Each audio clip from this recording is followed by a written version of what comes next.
Hello guys, সকালবেলা ঘুম থেকে উঠে সব বাসি কাজ টাজ করে খাওয়া দাওয়া করে এখন চলে এসেছি মাঠে।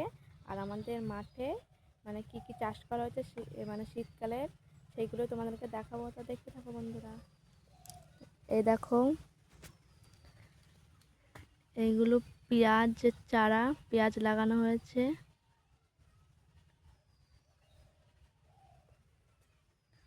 আর এইগুলো সব রসুন।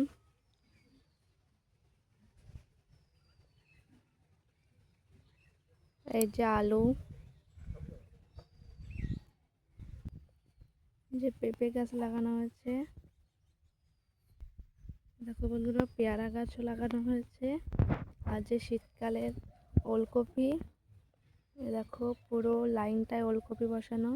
বিটকপিও আছে, এই যে বিটকপিও লাগানো হয়েছে এদিকটা। এই যে ঝাল গাছ, দেখো বিট লাগানো হয়েছে, ওলকপি। আর এই যে পুরো আলু ক্ষেতটা। আজকের ভিডিওটা এই পর্যন্ত। টাটা। আমার ভিডিওটা যদি ভালো লাগে অবশ্যই লাইক, কমেন্ট, ফলো আর সাবস্ক্রাইব করে দিও। টাটা।